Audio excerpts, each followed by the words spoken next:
Surviving Reality contains explicit content full of snark and sarcasm that may not be suitable for all audiences. Listener discretion is advised.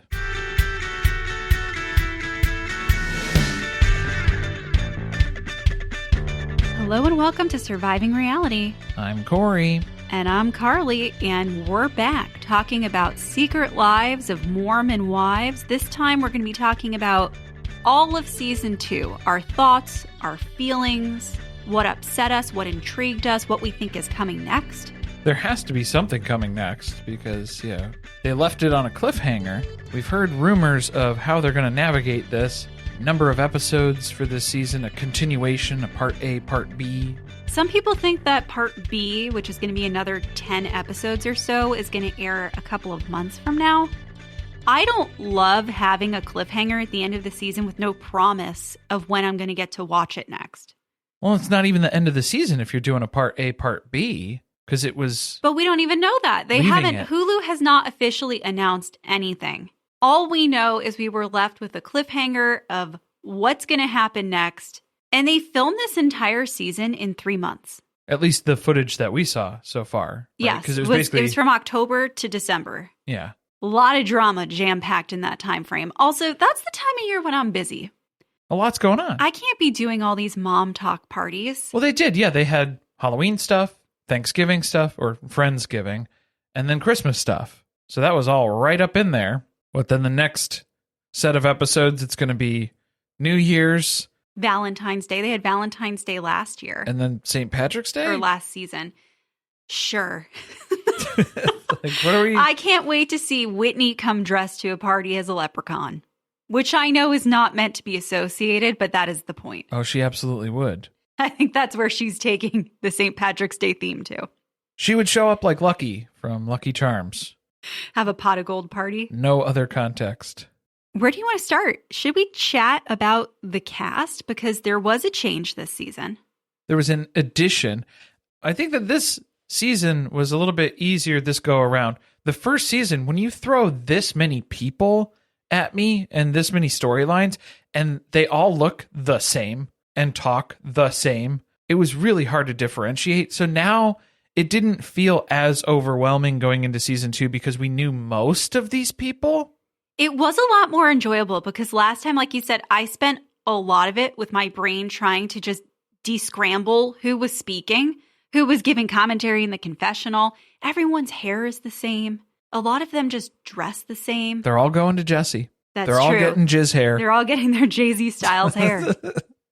Except for Taylor. And not Jen at the end of it, too. Yeah. Well, shall we chat about Taylor? Because I have a controversial statement. I think that all the other ladies in MomTok need to thank Taylor for this show. She was keeping it going. She was doing a lot of the important work.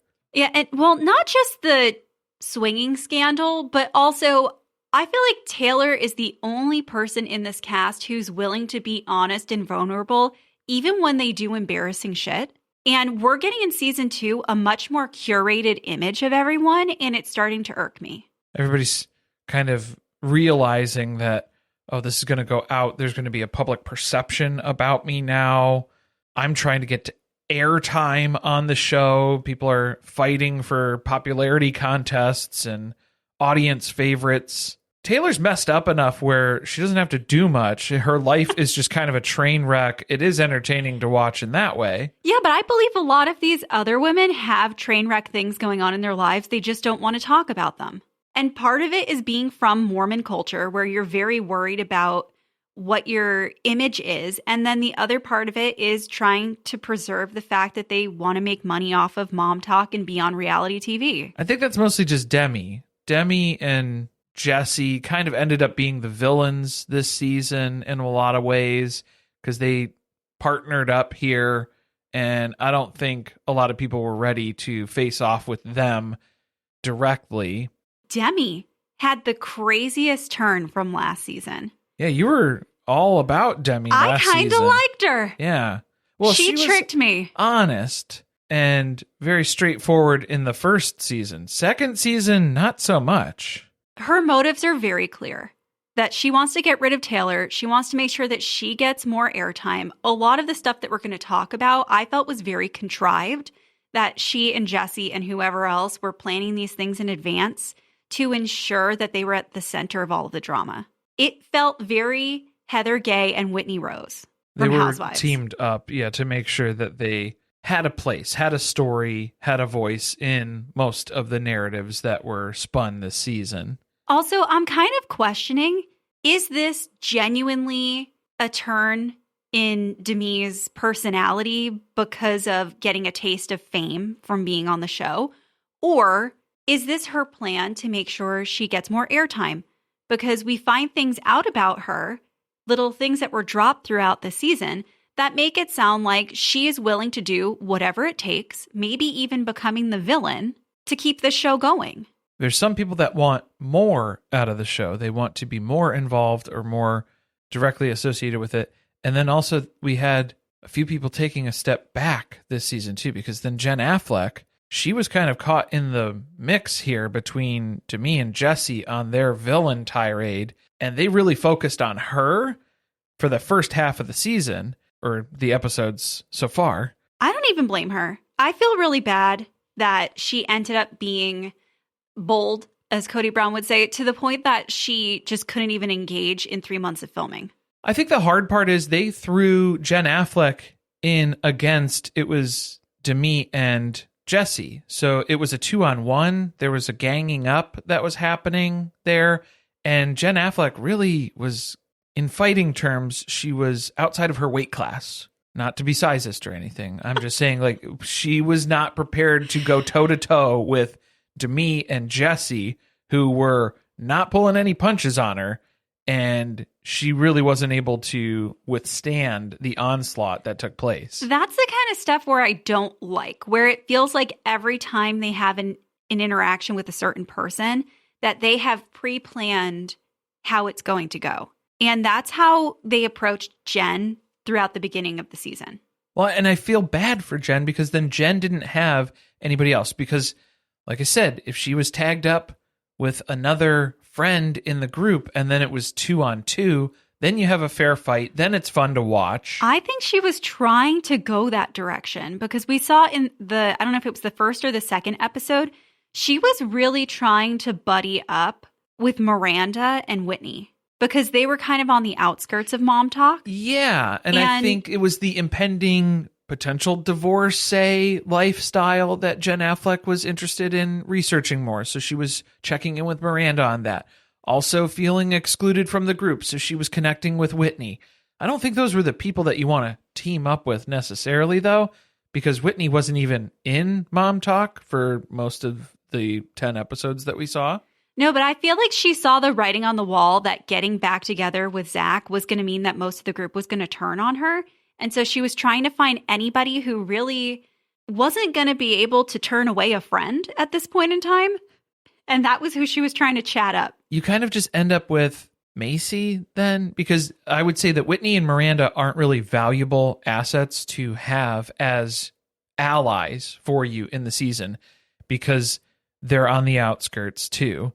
So you don't really gain any influence within the group. If you are buddying up with Whitney, now you're eliminating Michaela. Michaela doesn't want anything to do with Whitney, which kind of eliminates Macy. She's not going to fully go on board with that either because she's very close with Michaela. You're limiting down because then even Layla on the outside of that too. And I don't think Taylor really cares about what's going on with Jen Affleck. Taylor's got her own problems to deal with.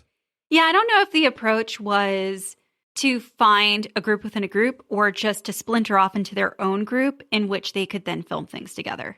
You know, like last season where they had the Saints versus the Sinners. I kind of feel like that's where her mind was at. Let's talk about Macy, though. Macy, to me, is a producer tool because she's always in the middle. She's neutral. She's neutral, but that also plays a role when you're filming a television show because you need someone who's able to go between the two groups and to facilitate conversation or spread rumors or whatever it is you need them to be doing. Fire people up, yeah, because you're telling them what's going on with the other side. So it's just sharing of information and making sure that that gets to the other group. I also think that she has been thinking about her role on the show much more strategically than the other women because she's starting to use it as a vehicle to propel other business opportunities for herself. So we learned that she's writing a book. She kind of talked about that throughout the season. We learned a little bit more about her personal story, which is going to be part of the book. She's making sure that her reputation is still good. Like, she's not really siding with anyone, like you said. So I feel like she is putting herself in a position thinking about what it's going to be like 5-10 years from now when this show doesn't exist anymore and it's a thing of the past. And I don't know that anyone else has that kind of business mindset. Yeah, Demi and Jesse seem to be very rooted in the show. Like, we're doing the show and the show is what it is. I'm a reality TV personality now. Yeah. And I don't think that's where Macy's head is at. What about Layla? Layla has been a disappointment to me for 2 seasons. Layla is, I guess, dating. I can't determine who he looks like. He looks like somebody who would be cast for like a live action version of Rocket Power. I think that's who. Just was his name Mac? I could be making that up, but that also sounds like it would be like a Nickelodeon animated cartoon character. Layla bothers me in the sense that she says a lot of stuff in individual settings. Like, she was gassing up Taylor a lot and talking how she would go to bat for her. She would defend her. Layla just seems like a really shitty friend because she's promising all this support, promising all of this defense, and I will come to your aid and I'm on your side. And then when they get into a group setting and the words start flying around and people get argumentative, she fawns. She completely freezes. She shuts down. She blue screens and she has nothing to say. I'm going to defend her a little bit, though, because I think there's 2 things going on. One, she's super young. She's like 23 or 24 years old. And a lot of the other women in the group are much older than that. I don't think she has a lot of practice at confrontation yet. And then the other part of it is I don't blame her for not backing Taylor during that conversation, because Taylor threw her under the bus by sharing hinting that somebody had showed that group text to her. And I think Layla was keeping her mouth shut because she didn't want to be exposed as the person who showed Taylor all the texts about, was it the CMA Awards? Yeah, the insider information there was a group text that was happening on the side as part of the reactions to Taylor's CMA Award post. I kind of feel like you shouldn't expect someone to back you up after you essentially let the group know that someone here shared your personal text. To Taylor's fault. Yeah, like that was a bad setup. You shouldn't have opened with that amount of information. Maybe see if Layla was going to step up and say this. But I feel like that happened multiple times where she was saying that she was going to go to bat for someone, and then she absolutely does not show up in that time of need, especially when it would be very beneficial to back this person up who looks like they need support in whatever argument's taking place. I don't know. The only other thing I can remember about her from the season was her smoking the joint that came out of the burlesque dancer's coochie. The coochie roach. Yeah. I mean, how do you live that down? That's your defining moment on this show. Layla's good for comedic relief because she is oblivious to a lot of different things. So that was very entertaining. What about Michaela? Michaela was interesting to me this time around because she was a little bit of comedic relief here and there, but then it turned mean girl for me. Her hatred for Whitney is just like it's just a little too much. But it's because it's real. She does not like Whitney. And I think it's because of what happened at the end of season 1, because Michaela was in season 1 for a good bit at the first half, and then she kind of trailed off. We didn't really see her too much. She was having like physical reactions to, I think she has an autoimmune disease. Yeah, she has a few different health concerns that I think flared up at the time, and so she stopped filming so much. So she was kind of backing off a little bit, and then come to find out as part of season 2 information was that she confided in Whitney, and Whitney basically blamed her for her own problems and said, well, yeah, it's maybe stop stressing out so much and then you wouldn't be doing this to yourself or something along those lines. There was a lot of shaming that was happening with it too. So I think Michaela was like, I'm done with this bitch. Well, I'm not arguing that Whitney's a good person. I just think it's annoying to me when I'm clear on where you're at with someone else And whenever we're forced to interact with that person, you have to make it clear that you don't like them, even though everyone knows. Well, I don't think it was so much that Michaela had to voice it at every turn.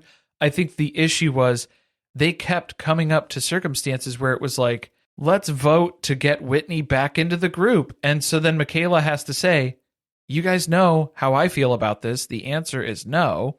And kind of stick to the same pattern that she's already been in. She has to re-explain this yet again. They were always going to let Whitney back in.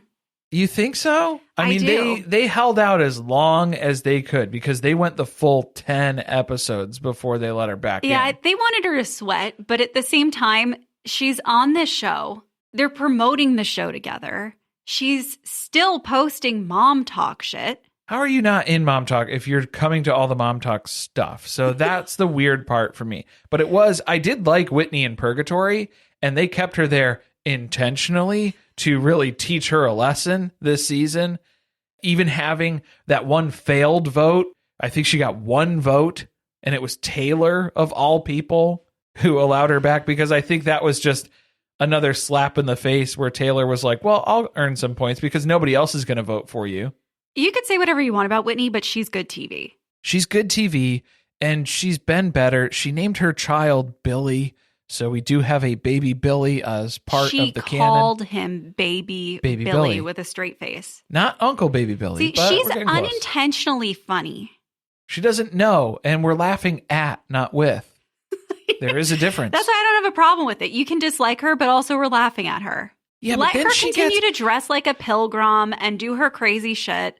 Okay, she gets a little bit on her high horse, though, and then she's trying to throw her weight around. I don't know why it's all weight stuff with the, I don't know. It's not, though, but it's not. It sounds like it is. Okay, yeah, like that's not what I'm getting at. What I'm saying is when she gets confrontational with people, because I think she had a whole blow up with Macy at one of the girls' trips in the kitchen there, where they were arguing back and forth about something. And clearly they were not on the same page. It wasn't making sense what they were getting upset about. I don't like when she feels like she is so right about something and it doesn't matter what anybody else's opinion is. Yeah, she's not that likable. No, so I like her in Purgatory, where she doesn't have any say. She doesn't have any pull. Everybody just kind of rolls their eyes when she starts talking because it doesn't really matter anyway. It's white noise Whitney. That was the perfect role for her, so she should continue to assume that. I like that, but I don't think she's going to be able to stay in that box. The new person we met this season is Miranda. She was a part of the original swinging scandal with Taylor. She sat out season 1, did not want to participate, be associated with anything that had to do with that. But now the paycheck's cleared, so she has showed up on set for season 2. She's like, oh, this seems pretty lucrative. Don't mind if I do. I actually kind of liked her, but I don't think that she's into the drama, so I'm not sure she'll be sticking around. I wouldn't say that I necessarily liked her because she was doing some erratic stuff too, where even when she first came into the group, she was disagreeing with Taylor about what happened. They were arguing a lot of semantics of what took place as part of the swinging that was available. She's never going to admit what actually happened with the swinging scandal. They kind of got her to admit to more than that on camera the one time in her confessional, because they were saying all of the things that Taylor said and she didn't really dispute it. But you could tell she is minimizing it anytime it gets brought up, because she's saying, oh, there was kissing. And it's like, well, yeah, you were making out with Taylor in front of multiple husbands. That's more than just kissing, I would say. Probably. There's like a group element that becomes involved in that, where now it's a spectacle and it's become its own sort of attraction here now. I don't know. She won me over with the crab claw costume. The Halloween. Yeah, having a very serious argument during the Halloween party and keeping the crab claws on for the whole thing. She was committed to the costume, for sure. Also, it was too funny to have 3 of them dressed as the Mean Girls, like in the Halloween costumes from that scene of Mean Girls. It's too literal, yeah. And then have her walk in with a crust. Was it a Krusty Krab? I think she was Krusty Krab. Yeah. I don't know. There were 2 of them dressed as crabs. So are one of you Krusty Krab or? Well, I think it was Krusty Krab, and then there was something else SpongeBob related. I'm not sure. I'm not familiar with the lore as much. It was giving ex-wife. Yeah. An ex-wife. Nobody came as an ex-wife for the part. Yeah, if you were going to do Mean Girls outfits. Missed opportunity. Really bummed out. Yeah. Let's start talking about the most dramatic moments from the season. I think we started off pretty strong with Taylor and Dakota breaking up, but also kind of not breaking up. They're just doing the thing that they do, which is just effing and effing, you know? We've learned about that a couple different times. Fighting and fucking. That's what it is. I don't think that's a cycle that they're going to break anytime soon. No, it doesn't seem like it. No. Maybe they'll fight less, but I think the fucking will continue. So she found out all of the details of what went down with Jenna. We met Jenna, or heard about Jenna last season, that there had been something that happened between her and Dakota, but Taylor wasn't in a place to hear it yet. So we saw them sit down at Macy's house, and she read all of the texts that Dakota had been sending Jenna, and it told a much different story from the one that he had. Yeah, I think the reason why Taylor wasn't ready to have that discussion yet was because she had not established Dakota's storyline yet, and she needed to gather facts before she could check him, which was good because she did just that. Very much so. A lot of that. Until her family got involved. We already know that Taylor's family is pretty problematic. Her mom and her dad and even her sister. I mean, her sister like tries to be supportive, and there are moments where it is sounding good, and then it takes a turn again. Yeah, well, she starts to give good advice where it's like, I think you guys should just like not be together, but also you should pray to God about it. Because you need Jesus. And it's like, oh, we were so close. Every piece of advice that she gave tied back to how Taylor needs to be more connected to God. You need God. Her mom was a little bit more upfront, and her dad were very upfront about their feelings of, basically, Taylor, everything that's wrong in your life is because you're a whore. Yeah, her dad pissed me off at that barbecue where he tried to blame her. Not Baby Quentin barbecue. Not that barbecue. It was an actual cookout. What I thought the sip and see was going to be on Polyfamily. That actually happened here. Different. But they had to invite Dakota to it. Maybe if we're going to have a family meeting to discuss the cheating that just occurred between these two people, that you don't invite the cheater. Well, I didn't like how buddy everybody in Taylor's family ends up being with Dakota, because I think it's because Dakota realized he couldn't manipulate Taylor anymore, so he started manipulating her family. And then her family is pressuring her to work things out with him, give him another chance. I think her family are willing participants in the manipulation, though, because they're embarrassed by what happened with the cheating scandal. She already lost one husband. Now she has a baby. She has baby Ever True. It's the worst name. Yeah. I wish they would just call him True. Yeah. Why call him Ever? It doesn't feel like a full name. Short for Everclear. That's, yeah. Oh, boy. You made me lose my train of thought. I'm sorry. Now I'm just thinking about Everclear. Yeah. The manipulation. Oh, yeah. I think they're willing participants because they don't like the fact that what happened with her first relationship, how that went down. Now she got a baby with another guy, and it doesn't look like this relationship is moving towards being a marriage because they can't get along. I don't think they want this to be the reputation that they are carrying by being related to Taylor. Too late. That's what it is. It's not going to stop it by forcing her to be in a horrible situation with a guy who doesn't respect her. Also, I mean, if you're that embarrassed by your child, why are you going to a plastic surgeon to get her face pasted on you? Woo, yeah. Oh, what's up with her mom? I have so much to say about her mother, Leanne. Her showing up to the Christmas party later on. Oh, man. Yeah, just out of line. Embarrassing. Out of line.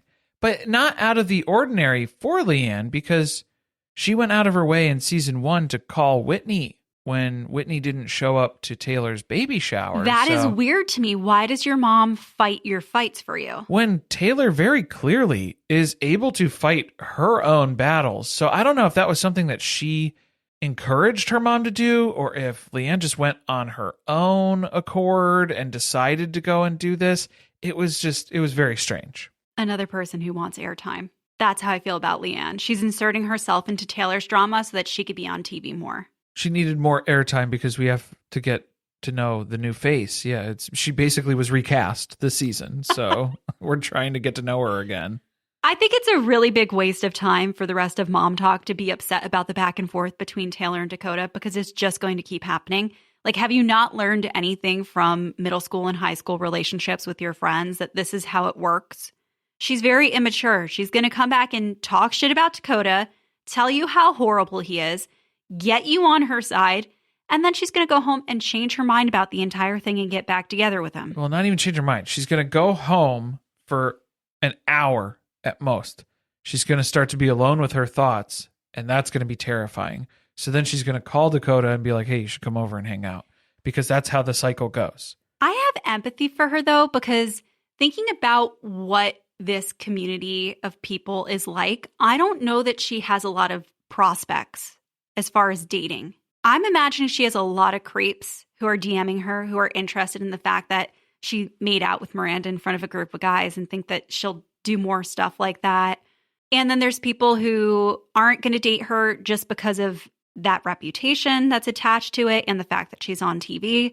So I think this pool has gotten very small in Salt Lake City. Yeah, you're going to end up with the rest of the group from Rocket Power that Layla's working with, but that's about it.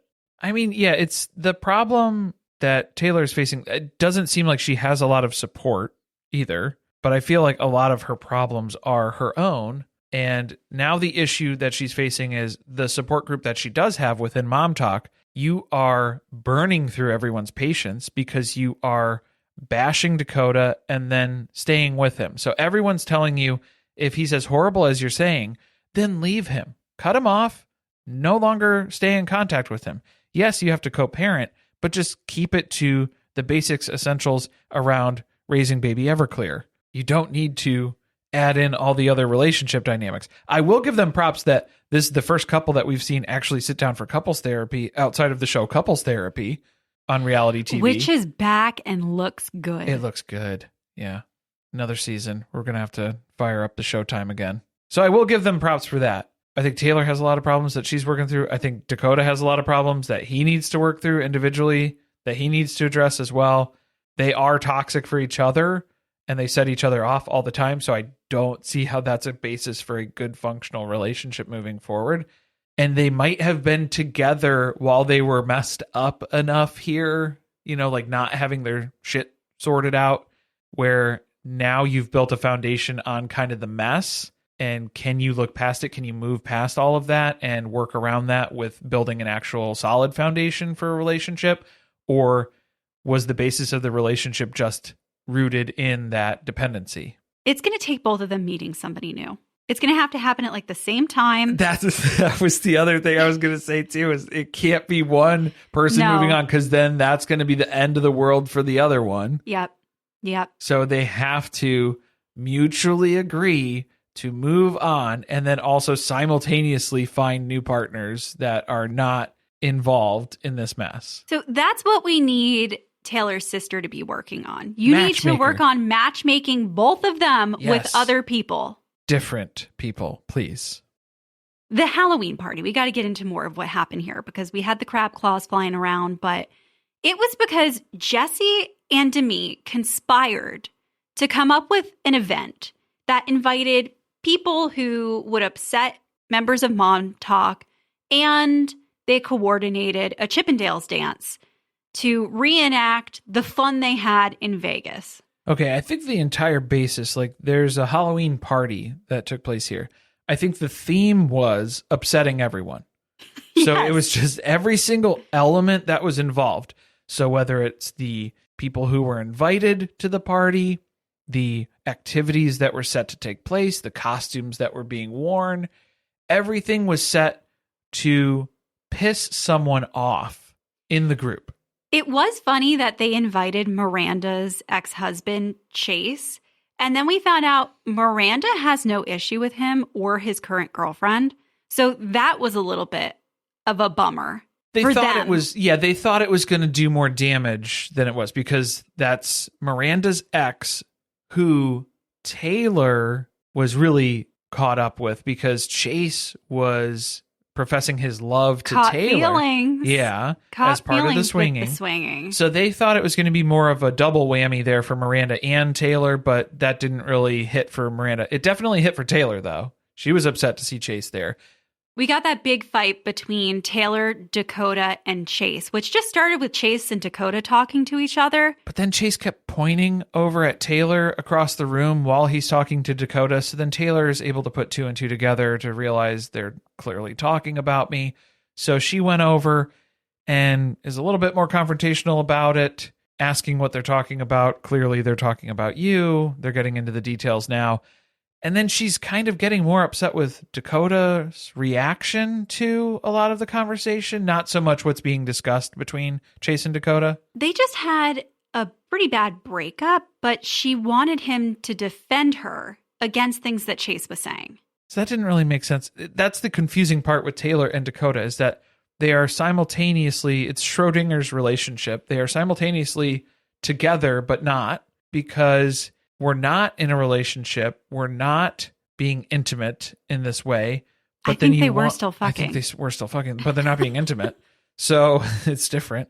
And the differentiator then becomes, okay, well, I'm not going to defend your honor because we're not in a relationship. We're not together. So what do you want me to do with that? Defend my honor so we can get back together. Win me over, I think, is what it's, yeah, like, was that the goal that Taylor wanted? Perhaps part of it is that she felt like it made him look worse in front of the group because he wasn't coming to her aid in that argument. Oh, making Dakota look worse? Yeah. And I think a part of her still wants the group to come around to the idea of Dakota. Which is really hard because you've stacked the deck against Dakota now with just the amount of information that is available to the group about Dakota. Plus, even just as a viewing member of the audience of the show, Dakota's not a great guy from what we've seen. The evidence has been shown, laid out pretty clear. We don't really need to see much more. Don't need any other points of evidence. Thank you. Chase stormed out as part of that argument that took place. And this leads to one of the more controversial moments of the season where Demi gets involved in him leaving. She says something to him on his way out and he brushes by her and touches her, tapped her. What would you assign to it? Well, yeah, so I think the basis of factually what happened, Chase did touch Demi. There was physical contact that was made. Demi wasn't comfortable with that. She kind of realized what happened because he did it as he was walking by her to go out the door. So he's a couple feet away from her, and then she calls out and says, "And don't touch me. That's not okay." But then Demi goes upstairs and then tells her husband, "Chase put his hands on me." And that's all he needed to hear because he flew down those steps. Well, because that is, I think the way that was phrased didn't adequately represent what took place. When that's a loaded phrase in interpretation without any other context. I didn't like that Chase was acting aggressively and said something nasty to her as he brushed past. He intended to make contact with her. Yeah, the intention of the contact was to antagonize her, and she didn't like that. So then she went to her husband and told him something, elevated the interaction to something more than what it was so that he would have a reaction and go punish Chase for it. I think that was my interpretation of what took place. I did not love that. Wasn't a fan of that because I didn't like what Chase did and I didn't like what Demi did. Agreed. Both in the wrong. It did lead to a moment of the police showing up, though, and Jesse asking them if they watch Secret Lives of Mormon Wives. No, they don't. Not as big as you think you are. Do you get your hair done at Jay-Z Styles? No. Do you need some extensions? Clearly not. No.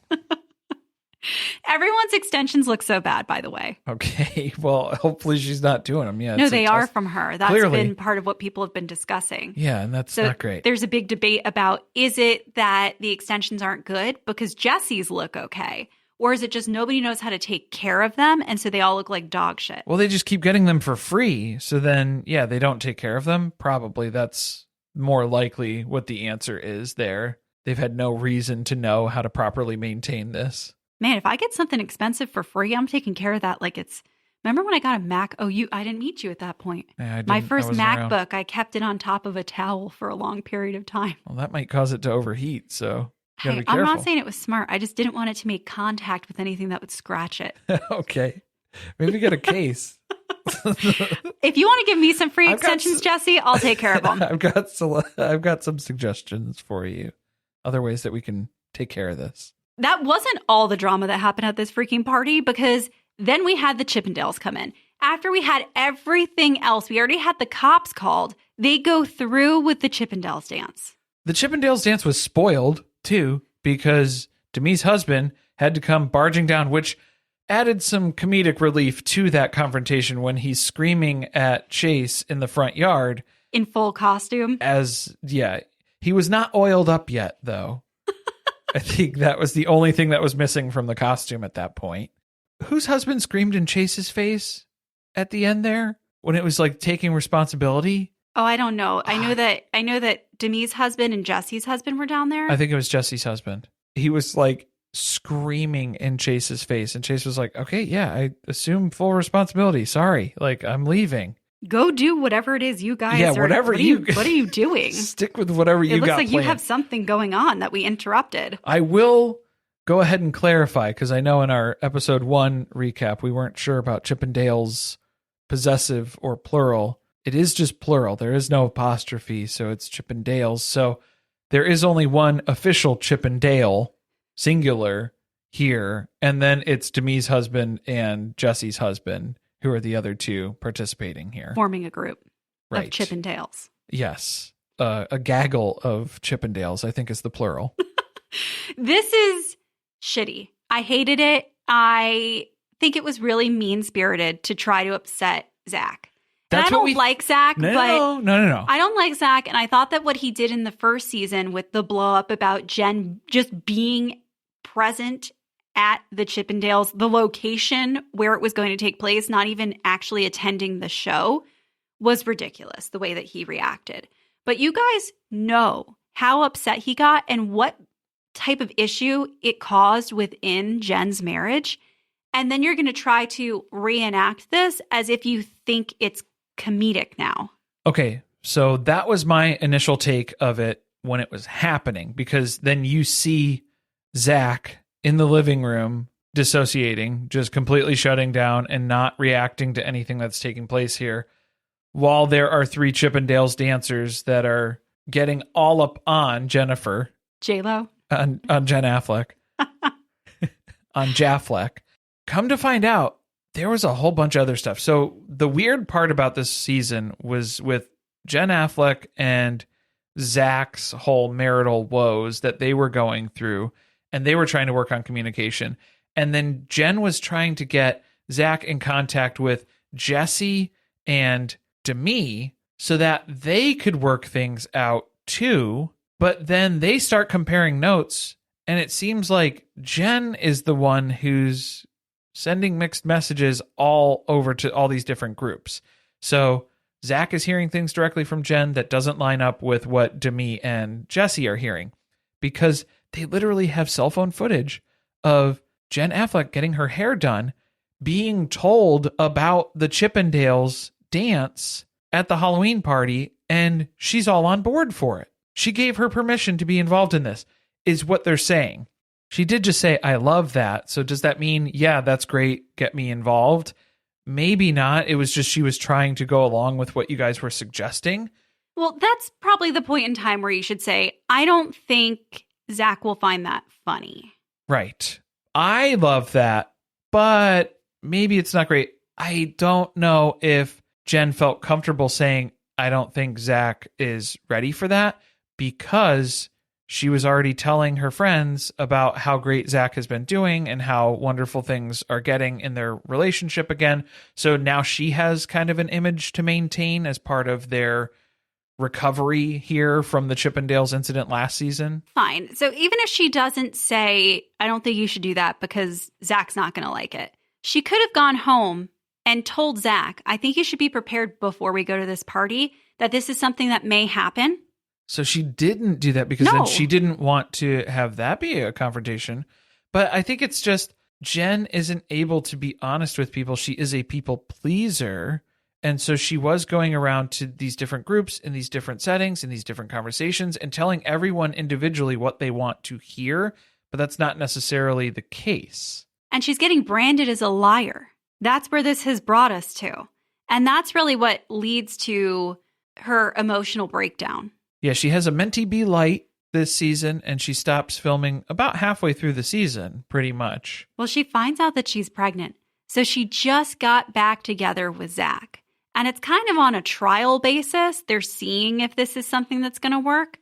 And now they're having another baby together. I felt bad that she did the pregnancy test on camera and broke down into tears immediately, because as the kid watching that back in a couple of years, that kind of sucks a little bit to know that your mom was devastated to find out that she was pregnant with you. I feel like that's got to be something. It's probably the reality for a lot of people, and they don't know that that's what happened. Yeah, because but it wasn't on TV. We don't need a camera there for that exact moment when it pushes her into her state that she is no longer comfortable filming, and she has to take a break here for her own sanity's sake.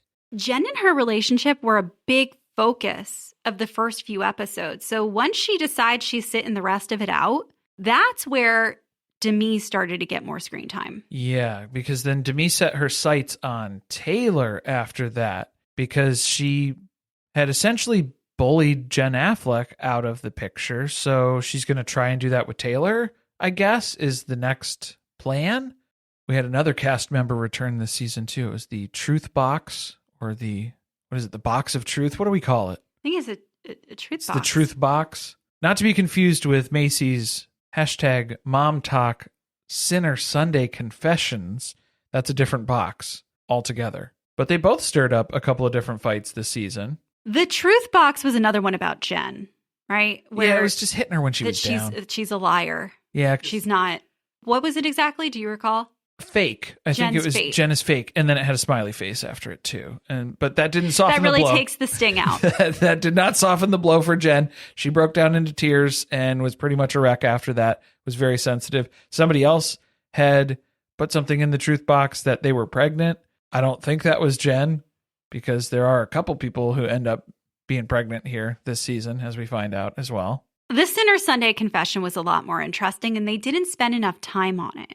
It was addressed in the moment, and then they kind of just breezed on past it. I thought that was kind of interesting, huh? So it was that somebody claims anonymously that Brett, Demi's husband, cheated on her while she was away filming Vanderpump Villa.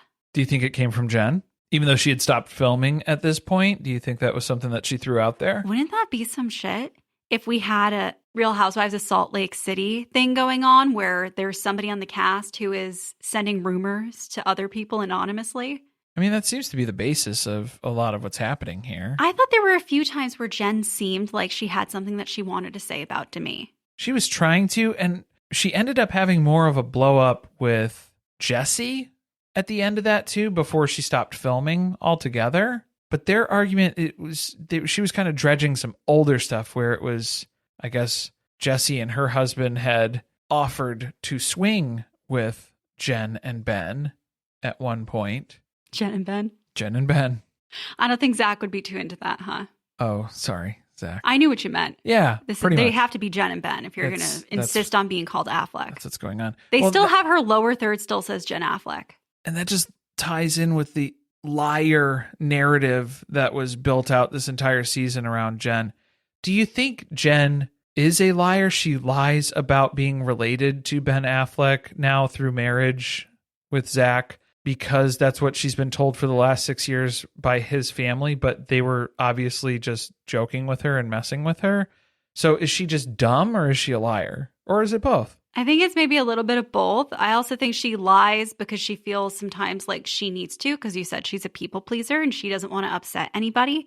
So she inadvertently lies. Oh, no, specifically about being related to Ben Affleck. Ben Affleck? That one. I think that was maybe a family joke, and it was said in a way that wasn't obvious enough that it was a joke, and she took it seriously. I think that was her stupidity more than anything. Yes, where she... And she can't walk that back now by admitting that she just didn't understand. No. Although there are plenty of families that'll tell you that they're related to someone important throughout history, and you find out that's not true. We had that on 1,000-Pound Sisters this season, where they claimed to be related to the late Queen, which was not at all true. Turns out, wasn't true. Turns out Tammy and Amy not related to Queen Elizabeth II. Believe it or not. I believe it. Demi's villain arc really takes off from here on out. Well, that's what I'm saying. I think she just saw the success of bullying Jen out of the picture. So then she was trying to figure out these different ways. I didn't like how she slotted herself in as kind of like a new leader and taking charge and taking ownership of the direction of these conversations, or here's how we all feel. She was steering the group in a lot of different ways that was so overt, and it became very obvious that she has a motive here. It was odd, too, because it's not like there was a leader of the group before who was in charge of telling the group what they thought, being the person who's kicking people out. Yeah. Or who's deciding who stays or goes. That was really very strange. To get everyone up in arms about Taylor and where everything that Taylor does is wrong, and she's a horrible person now, and unforgivable things that she's done about this CMA awards post, and then the subtle shaming, not so subtle shaming, in her subsequent posts after that. I have a lot of questions about her because for me, it goes all the way back to this story that they shared about the salary negotiations for season 2, which they talked about that, which is so breaking the fourth wall that typically a show wouldn't include. But this is important to talking about her character and maybe what her motivation is, because she was willing to throw Jesse off the show so that she could get paid more money. And her theory, her logic there was that Jesse has jizz hair, so she has enough money. She has her own business and stuff. She doesn't need the show. I need the show. So pay me more by opening up some salary cap here. Just drop Jesse off the show. That's crazy when you had Whitney. Nobody likes Whitney. Nobody wants to film with Whitney. And you're not even suggesting to get rid of her. You suggest that they get rid of your best friend? If I was Jesse, I'd be upset by that. Jesse did not seem that upset by this. I feel like that would be the end of a friendship for me. I mean, maybe Demi had already done damage control and convinced her that her story was legitimate. Or she's like, I am that rich. Well, they were saying, yeah, it just bolsters her even more in the long run. Because I think that was what Taylor was saying was, yeah, you should go back and argue for, like, get your money, get your bag, however you need to, but not at the expense of other people in the fucking group that you're just throwing under the bus. Yeah, if you're going to throw anybody under the bus, Whitney, she's not even in the group. Kick her to the curb. Then fight about them bringing Miranda on. They're bringing a new person who wasn't even here. They're going to pay her some money. That didn't upset you? Also, I have other questions about her trying to develop fake plot points, because at one point she suggested in a not so joking way, which she now claims was a joke, that she could stage an affair with Dakota at the end of the last season, which she didn't need to do because Dakota went and fucked around by himself. So we didn't need someone to volunteer to pretend to do that. If she's willing to go to that extent to come up with fake storylines, I don't trust anything that she does anymore. Yeah, there's no such thing as satire anymore. The other shit thing that she did to Jesse was she told Taylor not to get her hair done at Jay-Z Styles because they're not good at color. I don't know how Jesse's still friends with Demi at the end of the season. She's not anymore. Well, I know, by like episode 10 here, because I think that was what it took. Her getting kicked off the show, or like suggesting that they cut Jesse from the show so that they could pay Demi more money. Jesse was okay with that. She could wrap her head around that. Demi telling Taylor not to go get her hair done at Jay-Z Styles, that is unforgivable.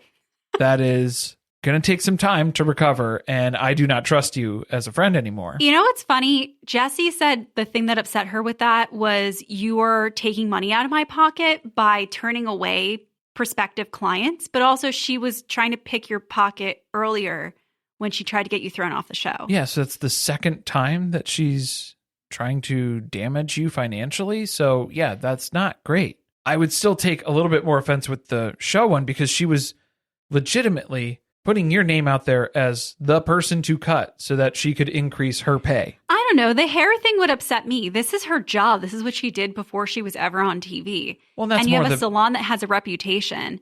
And then you're telling people, you're my best friend, and you're telling people not to get their hair done at my salon? Well, that's the ego part of it. Yeah, it's that I am good at this. This is my livelihood. Where do you think she sent her? Over to Angie K salon.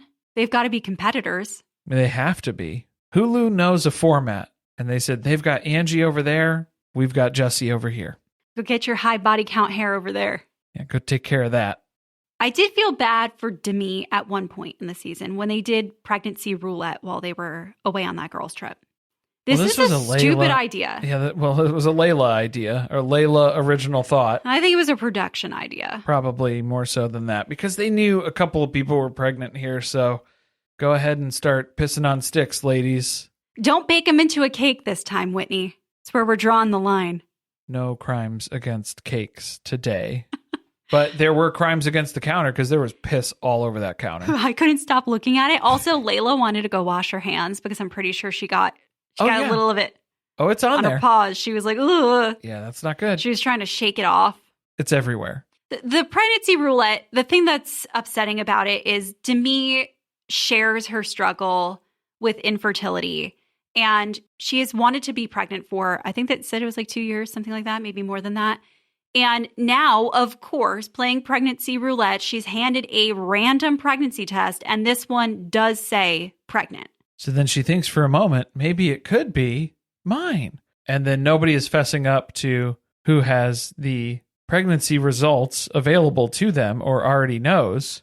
I didn't like that nobody would confess because it's Michaela and Macy who both know that they're pregnant. They had each a positive pregnancy test that they put into pregnancy roulette. Luckily, Jen wasn't there. Or no, she'd already made her announcement. I think they already knew. Let Whitney know. But that would have been a tell third. Everyone. Yeah, that would have been a third one in the mix. So there was 2, and that was too many. If you're going to participate in this, you know that it's going to come out that you're pregnant. So when somebody's having an emotional reaction, and part of that is that they're questioning whether or not they're the one who is pregnant, why wouldn't you just say it's me? Well, that's not the time. I mean, because then that just makes it weird to announce it like that. I understand that it was uncomfortable and it took the excitement out of it for them to announce it to the group because Demi was visibly upset.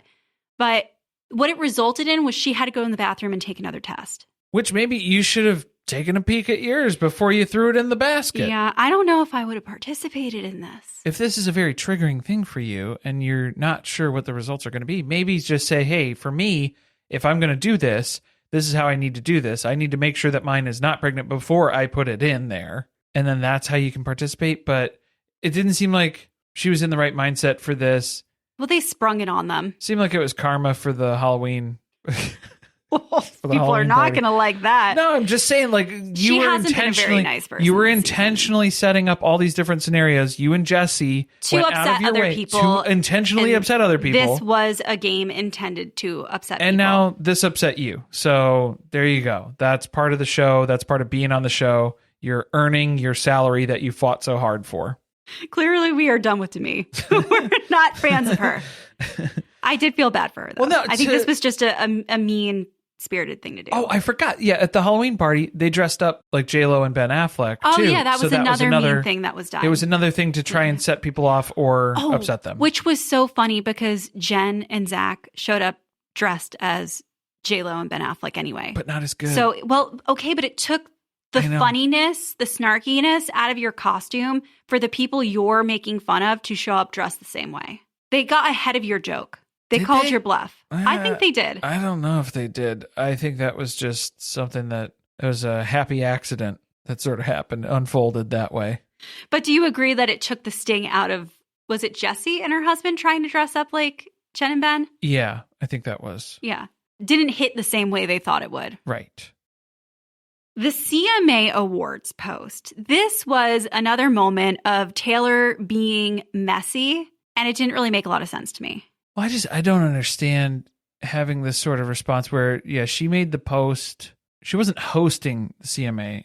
She was presenting an award at the CMAs, but she got the whole red carpet experience. She was the only person from the show who was asked to attend, though. I think that's the problem. And so she was noticing that when she posted about it, nobody from the cast here supported her in that post, even though I think they said it was like a Friday on a holiday weekend or something like that. It was like the Friday after Thanksgiving. They tried to say they were all busy. They were busy. And that Taylor didn't wait more than 12 hours before she started flipping out that nobody commented on her post. Yeah, so she's saying that nobody looked at their phones. I find that very hard to believe. I mean, I'm siding with her on that. I believe that, but I would look to see, is anybody else posting anything else? Are there any other comments that are going out? And then that's definitive proof that, like, yeah, you are engaging on other people's posts, but you're not engaging on mine. But you think that she's like checking to see if they're following the CMA Awards hashtag? Well, like she's saying, bitches. Well, or just like any Whitney's other dancing in front of the TV screen, making a post while quick update, you guys. Her baby's in the playpen in the background. Yeah, pretty much. Quick update on Uncle Baby Billy's RSV. Everybody texted her privately, though, so it doesn't matter that your friends personally texted you. They had to publicly comment on your post, or you feel like that negates the private support that you received. That's what MomTok's all about. MomTok is all about support, I think. Is that what it's about? They keep telling us. That's what they keep saying. We also don't live our lives online like these people. And I think it's just a whole different mindset where you expect, or you think other people are going to notice that you're not getting positive comments or reception from the other members of MomTok. Guys, I barely understand normal social etiquette. I really don't understand the subtle nuances of social media etiquette. So please forgive me for my ignorance, but that is something I do not strive to excel at. This fuels what we ultimately end up with at Demi's Christmas party, which is Leanne making a surprise appearance. This confrontation felt different, though, because I think from season 1, when Leanne confronted Whitney for not showing up, it was kind of a calling out, and it was more of a angry confrontation. Whereas this one, it felt sad and pathetic. I don't think Leanne was at all prepared for how aggressive Demi was going to be in the conversation. She wasn't ready to face Demi's new face because she looked totally different in her Christmas getup. Yeah, did you notice that her lip liner was not even on both sides? I don't know. One side was a little higher and it was bothering me. Oh, boy. Because I was like, what is going on here? Why does she look so different? And I could not stop staring. And then I zoned in on that. That wasn't what made her look different. It was part of what contributed to it, but something was not right with the lips. Which, that would have been an easy place for Leanne to go. But she didn't even go there. No, she retreated. She got into the sad, mopey, crying, and pity sort of thing of making Demi feel bad of going after Leanne, but Demi didn't really feel bad about it. If you're going to show up to something like this and you're going to try to start something, then you better be pretty confident in the interaction that you're going to have. It sounded like Leanne didn't even really know what was going on, what the details were. She was kind of getting that side of the story, I guess, or she was there to ask questions about what the other side was because she had heard everything from Taylor. But then she ends up learning from Demi that Taylor's just a really horrible person, and that's the narrative that Demi's going to stick with. But Leanne also believes that herself. That's why she got so emotional. It was like, Demi was not telling you anything new. And I don't believe that necessarily about Taylor, but I don't think that her mom really actually likes her. I think there's a part of her that really doesn't like Taylor. She's scared of her. And so she wasn't willing to back her up or to defend her any further. Nobody else really knows how to interact with this too, because this is just sort of an argument that's happening on a couch at a Christmas party. What do you do? Off to the side in the same room. What do you do with that? She brought a gift, though, from Taylor. So that makes me feel like Taylor was involved in sending Leanne here. Oh, she knew. Which is weird. She weird. knew that Leanne was going. And I would have thrown myself in front of the car to keep my mom from driving off to this location. Do not do that. Mortifying to have your mother show up at a party with your friends to defend you, and then for it also to go as badly as it did. Because Demi didn't invite Taylor to this. So did Leanne get a separate invite? Did something get lost in the mail? Did she forget to cancel the send on that one? Did she get accidentally included in a Slack channel that she wasn't supposed to be in? The MomTok group text. They added her instead of Whitney. Whoops. Whitney gets sent over to try to break it up, but that's not what she does. She just participates in piling on to the bad stuff about Taylor, and then she excuses herself and goes back to the rest of the group. Here's the kicker. Nobody sent Whitney over. Whitney went over on her own accord. Well, at first she was like, should someone intervene? Like, we're all just sitting here. It's kind of awkward. It doesn't seem like it's going very well. And everyone else, I'm not. Yeah, I'm not getting up. involved. No. Jesse kind of apologized to Leanne because Leanne is like weepy at the end of this conversation when she's deciding, I think I'm just going to head out then. And so she's saying goodbye to everyone. And some people kind of apologize, like, sorry that happened. But also, why are you here?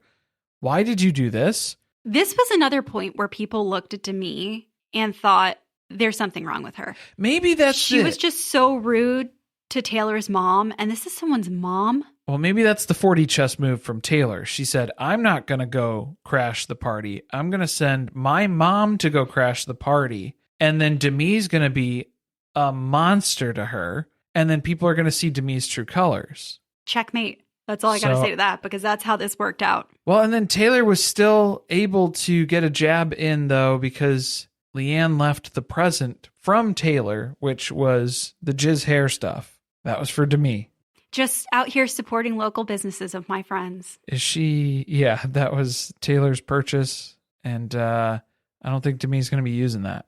I think she's going to be looking for store credit. Oh my gosh, she re-gifted it. Probably. Christmas wasn't that far away. Yeah. They end up having a vote. We got to figure out who's in MomTok, who's not, because Demi is demanding to lead everyone now. Miranda, they all decide jury's still out on her. Yeah, we're not really decided on Miranda. Actually, if you ask Miranda, she's not really sure if she wants to be involved in MomTok either. Maybe you should have left it up to her, because I think the answer would have been probably not. Yeah, I think it would be... I'm leaning more towards no. Really simple, straightforward. Demi's also trying to get rid of Taylor. But then Whitney hears vote, and she's like, oh, vote? Oh, yeah. You want to throw my name in there? I can get down on a vote. You good with voting? The desperation from her. Because this is her second attempt now. She's trying to make it in. She did clear it on this one. What do you get as a result of this? You just get added back into the group text instead of having a producer tell you when and where to show up? You stop getting cease and desists for using #MomTalk. You're going to start a rumor. This is where it became very apparent. Well, I think it was as part of Demi's announcement too, because what was that, in New Orleans when they went out to dinner? That was when Demi was really steering the conversation and announcing to everyone that she was not inviting Taylor to her Christmas party. So that became everybody's kind of focus there of how could you not invite Taylor to the Christmas party over this? And then Demi's really sticking to her narrative of Taylor's a monster. Taylor's a horrible person. She's irreparable at this point. She's ruining MomTalk's reputation. She's dangerous now. So we have to get rid of her and let me be the one who secures the brand deals and the biggest brand deals. Yeah, because you're not a loose cannon or anything. Right. Yeah, that's not going to go to your head. Oh, was that another weird thing she did where she texted Layla asking her how much she was making off of that brand deal when she went on that trip with Taylor? Yeah, when they were up in New York. She's really concerned about money. She's keeping tabs on everything. Why isn't everyone using that against her? Are you hard up for cash or something? Yeah, why are you so worried about what everybody... Exactly. Do you need a loan? That was a rumor that she asked Jesse's husband, or Demi's husband asked Jesse's husband for money. Oh, yeah, that makes sense, I guess. I mean, they can barter in extensions. I don't know if they're going to give you any cash. Not after the things you've been saying. I only have store credit. Yeah, it's no good. Demi was very overconfident, though, with her standing in the group because her ego got inflated after she was able to force Jen out, and then she started taking shots at Taylor. She thought she had control of this group, but now when she's calling for a vote to eliminate Taylor from MomTok, nobody is standing behind that. So now she's backed herself into a corner where she's talked so much shit on Taylor that she is unable to remain in the group herself if everyone else is going to stand by and let Taylor destroy this group. So she's issuing an ultimatum. If we don't vote Taylor out, then I'm leaving MomTok. And you could see the panic flash in Whitney's eyes where she was like, oh boy, you don't know what you're saying over there. Been there, done that. It's a long road back. Going to be regretting that. Yeah. So it didn't work out. That's it for Demi. She sees herself out, much like Whitney did last season. And Layla finally contributes something because the finale episode, we find out that she has arranged a meeting with Marciano, who was part of the cast on Vanderpump Villa. And there's been some rumors about his involvement with some of the cast members who attended the filming of that. We had Demi and Jesse who were there. Michaela went, Jen went, and Layla. So Layla knows him. So she got the inside line. They meet and he says, the person that I was hooking up with was Jesse. And it didn't stop after we left the villa. It has continued and still continues. And that's where they leave us. So there has to be more. There's definitely more. I just wish that they would say when these episodes are coming out, give a definitive date that we can work around here. Do you believe it? Do you believe what Marciano said? That they've been hooking up? Well, that was what the Truth Box told us too, was that they were seen canoodling and making out in different places. Was it Jesse and him or Demi and him? I think it was Jesse was the claim in the Truth Box. And she was able to dismiss it pretty quick of how dumb would I have to be to do that in public? If I was going to cheat, I would cheat in private. I think that was her defense. I don't doubt that this could have happened, but also knowing Demi and the fact that she is willing to make up storylines and that she's in a bad place with Jesse, I do kind of question whether what Marciano said was true or not. Oh, you think that she would just dump on? Maybe. And also it feels really convenient to be cross-promoting another Hulu show that just came out a few weeks prior to this dropping as part of the big rumor that you leave either the mid-season cliffhanger on, or if this is a season finale, we don't know. That felt a little on the nose for me as well, of the cross-promotion, because they were mentioning that the filming and stuff like that earlier on, and I thought it was just based around that, but then it did come back to this big bombshell moment in the last episode that they had here as part of the uploads, so... Rather convenient. Yeah, that felt a little pointed, to say the least. I hope we get more episodes soon. I do want to see where this all goes. I am interested. I hope they don't drop 10 at a time again. Yeah, it's really rough to recap this when they drop all the episodes on the same day. It would be nice to go, week by week. And honestly, it would build to a little bit more.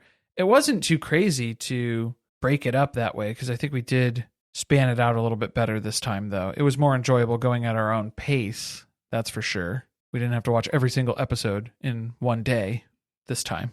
Yeah, my brain felt like it was melting when we watched season 1. So that was better, but I mean, it still melted just because of they are who they are. Well, but different reasons. In a different way. And I just hope that maybe they would consider doing a week by week instead of this Love is Blind info dump that they love to do. Because then everybody talks about it and they're over it in a week. And that's it. It's gone. You don't hear about it again until 2 years down the line when another season drops.